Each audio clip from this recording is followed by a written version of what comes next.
मला या आख्यानातून काही संकेत मिळतील असे आपण सांगावे असे मी आपल्याला सुचवेन.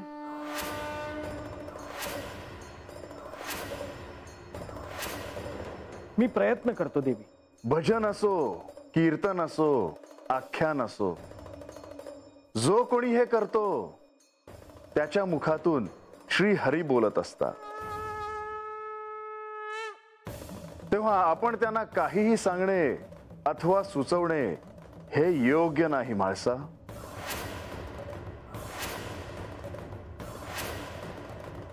मग मी श्रीहरींना सांगेन. श्रीहरी माझं ऐकतील ना? तू श्रीहरींचे नाव घेतले आहेस ते व्यर्थ नाही जाणार.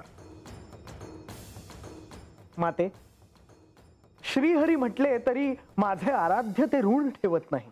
तो त्याची परतफेड करतो. आपली इच्छा श्रीहरी पूर्ण करो. देवी, मी आपली इच्छा काय पूर्ण करणार? आपण स्वतः जगत जननी आहात. तरीही या शिवलीलेत मी ह्या आख्यानात आपल्याला सत्य समजण्यासाठी योग्य वेळी संकेत देईन.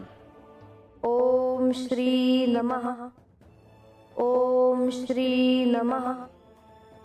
नारायण नारायण. तर आख्यानात आपण कुठे होतो? कोणी सांगू शकेल? म्या सांगते महाराज.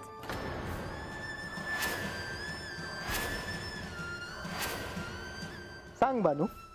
समुद्र मंथन चालू होतं आणि त्यामध्ये विष्णुदेव कासवाच्या रूपात समुद्राच्या तळाशी होतं. समदे देव आणि राक्षस समुद्र मंथन करण्यासाठी लय कष्ट करीत होते. अगदी योग्य. अचानक वासुकीचा मेरू पर्वतावरचा पीळ सैल झाला. त्याचे मुख म्लान झाले. देव दैत्यांना हे कळले की वासुकीला कष्ट पडताय. देव आणि दैत्यांनी वासुकीवरचे आपले हात काढून घेतले.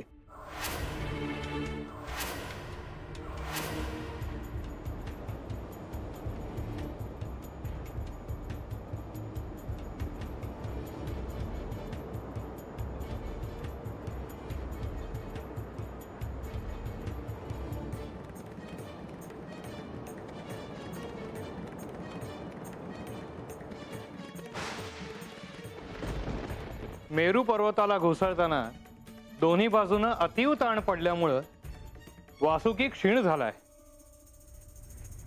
त्याच्यातले त्राण संपलेत.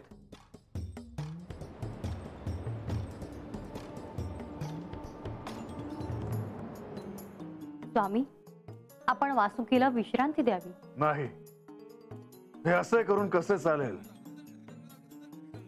समुद्र मंथन तर व्हायलाच हवे.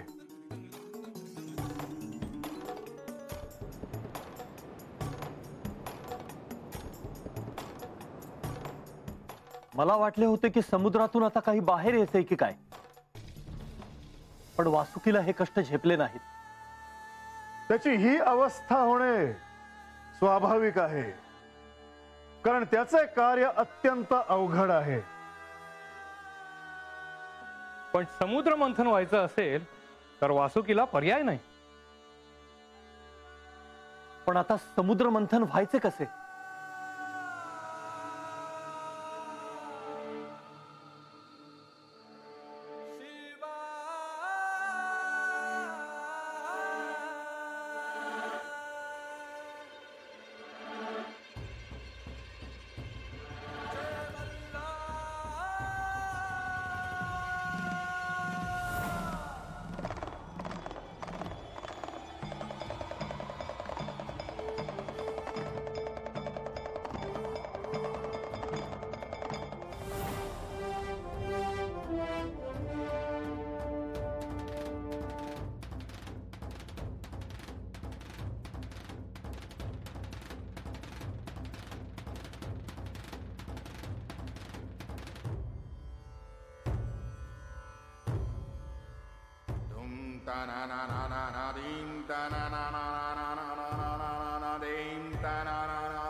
वासुकी, आता तुला काहीही होणार नाही. मी तुझ्यामध्ये शक्ती प्रवाहित केली आहे.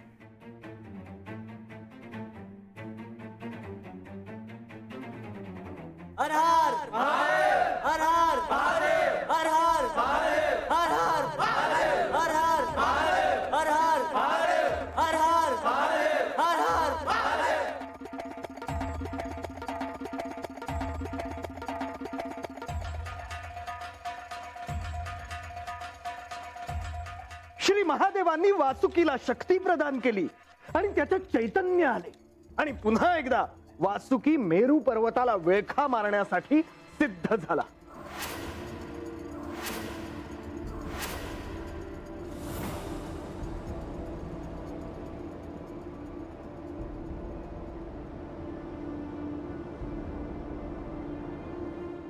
सदानंदाचा एकट एकट एकट एकट एकट एकट एकट. आणि आता पुन्हा समुद्र मंथन सुरू करायचे तर बळीला असुरांनी प्रश्न विचारला की आता किती वेळ असे समुद्र मंथन केल्यावर अमृत आणि लक्ष्मी प्राप्त होईल.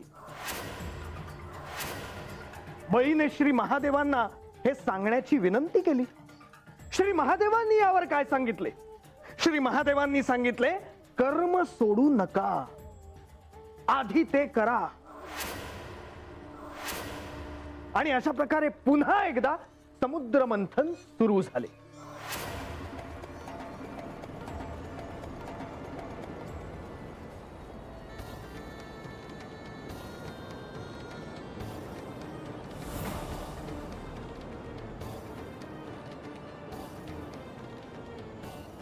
समुद्र मंथनातून कामधेनू बाहेर येते.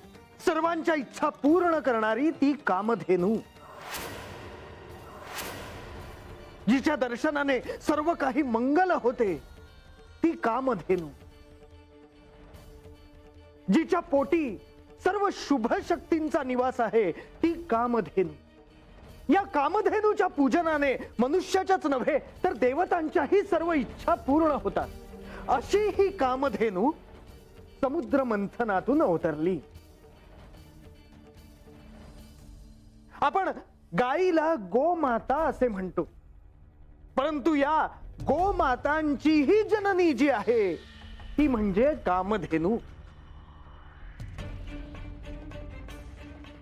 भौतिक जगात मनुष्य इच्छांच्या पूर्तीसाठी देवदेवतांना आळवत असतो, परंतु कामधेनूच्या स्मरणाने, तिच्या पूजनाने मनुष्याच्या सर्व इच्छा पूर्ण होतात. या प्रसंगी माझी एक इच्छा आहे,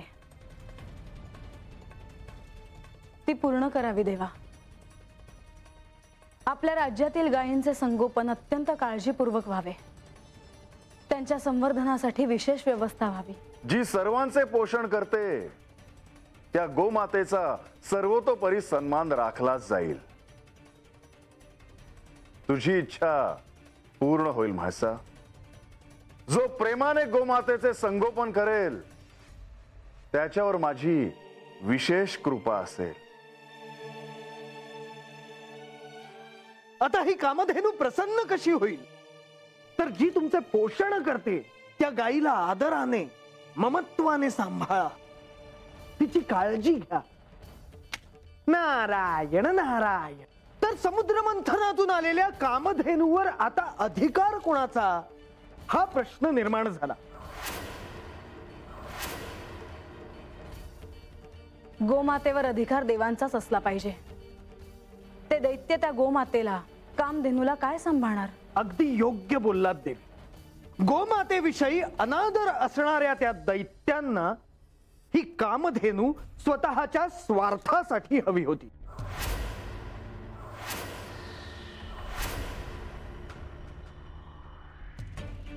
हे प्रभो, स्वर्गातून कामधेनू लुप्त झाली होती. आज समुद्र मंथनातून ती पुन्हा प्रकट झाली आहे. तुम्ही सांगितल्याप्रमाणे ती आम्हाला प्राप्त व्हावी. हे प्रभो, कामधेनू याचकाची प्रत्येक इच्छा पूर्ण करते. हे दैत्य काहीही मागतील आणि आपण केवळ पाहत राहायचे? नाही प्रभू, कामधेनू यांना मिळावी ही या दैत्यांची योग्यता नव्हे. देवेंद्र, आम्हाला काय द्यायचे हे ठरवणारे तुम्ही कोण? आम्ही तुमचा पराभव केला होता याचा विसर पडला की काय?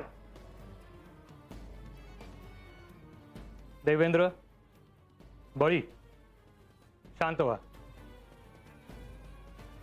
श्री महादेव सांगतील कामधेनू कोणाला मिळणार ते. ब्रह्मदेव, आम्ही शांतच आहोत, पण समुद्रातून जे काही पहिला बाहेर येईल त्यावर आमचा अधिकार आहे असे सांगितले होते. शांत हो बळी. श्री महादेव, आपण निर्णय घ्यावा. कामधेनू कोणाला मिळावी? हे प्रभू, आपण जो निर्णय घ्याल तो मला आणि देवांना मान्य असेल. पण माझी एक विनंती आहे, कामधेनू या दैत्यानं मिळू नये. त्यांना गोमातेविषयी आदर नाही, तर ते या कामधेनूचा आदर काय करतील?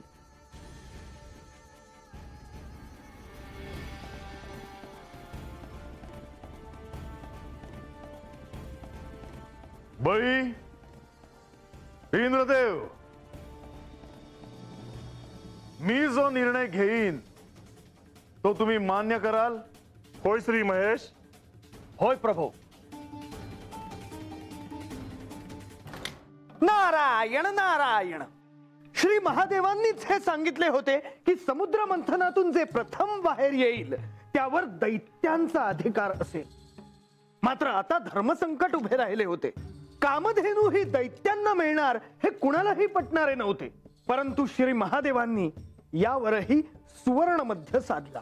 याचा अर्थ दैत्यांना कामधेनू मिळाली नाही. पवित्र गोष्टी दैत्यांना कशा मिळतील? आणि जरी मिळाल्या तरी त्यांचे अपवित्र हात लागताच ते नष्ट होईल. कामधेनू ही देवांनाच प्राप्त होणार होती, परंतु बळी आणि दैत्यांना हे पटणे आवश्यक होते.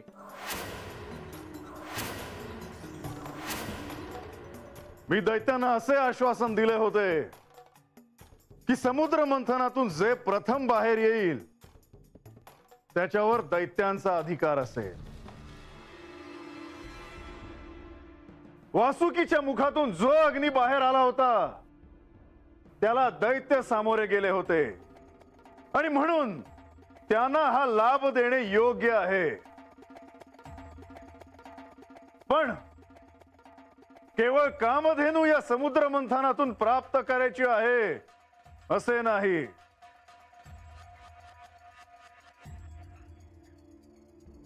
तर श्री महालक्ष्मी देवी आणि अमृत हे देखील या समुद्र मंथनातून प्राप्त करायचे आहे आणि म्हणूनच हे समुद्र मंथन आहे.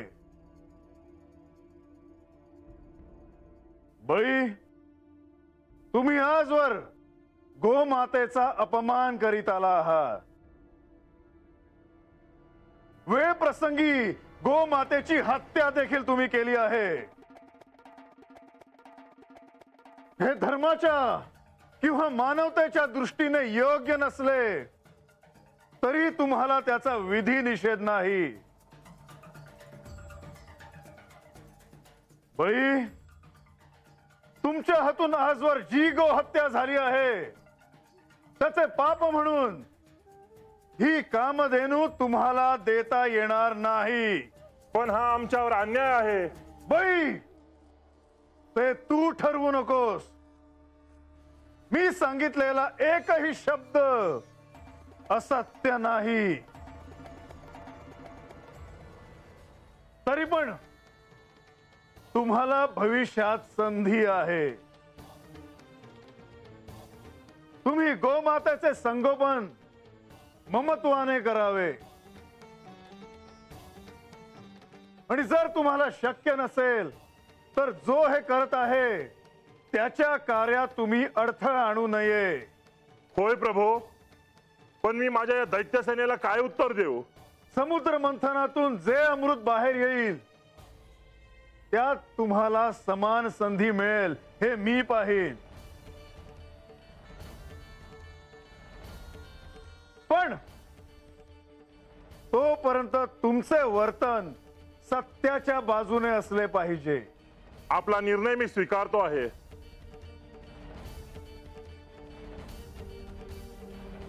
इंद्रदेव, माझ्या या निर्णयाने तुम्ही आनंदून जाऊ नये. समुद्र मंथनाला पुन्हा सुरुवात करा. होय प्रभू. नारायण नारायण. आणि देवांना कामधेनू प्राप्त झाली. मी एक प्रश्न विचारू? विचारा देवी. कामधेनू ही देवांनाच मिळायला हवी होती, पण श्री महादेव हे न्यायशास्त्राचे जनक आहेत हे मी आपल्या आख्यानातूनच ऐकले आहे. मग हा न्याय आहे का? या प्रश्नाचे उत्तर अवघड आहे देवी. देवा, मी शरण आलो आहे. आपण सहाय्य करावे. हे जरी सत्य असलं की मी देव आणि दानव यांना समान वागणूक देत आलो आहे, त्यांना समान संधी देत आलो आहे, पण जिथे सृष्टीच्या कल्याणाचा विषय आहे तिथे सृष्टीचे कल्याण आणि धर्मरक्षण अर्थात सत्याला मी प्राधान्य देत आलो आहे. अनेक वेळा श्री विष्णू यांनी चातुर्याने सुवर्ण मध्य काढलं आहे, परंतु माझा तो स्वभाव नाही. तरी पण श्री विष्णू हे कुर्मावतारात होते म्हणून मी त्यांचे स्मरण केले आणि हा निर्णय घेतला.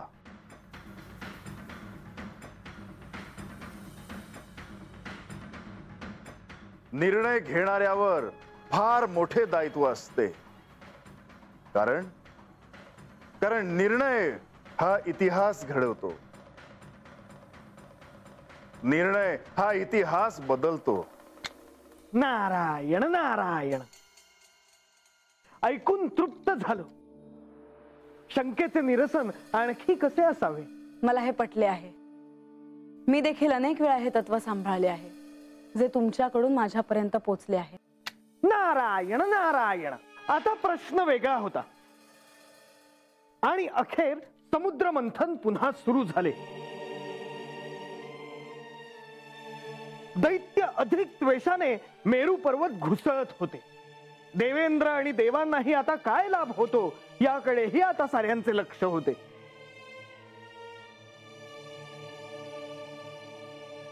श्री महादेव मात्र या सगळ्याकडे अतीव साक्षी भावाने पाहत होते, कारण भविष्यात काय घडणार होते याची त्यांना कल्पना होती. काय होणार होते?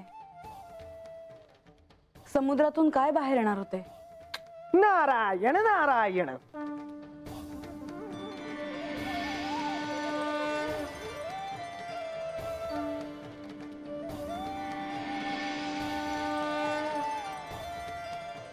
देवा, सूर्यास्त झाला. आख्यान इथेच थांबवावे लागेल.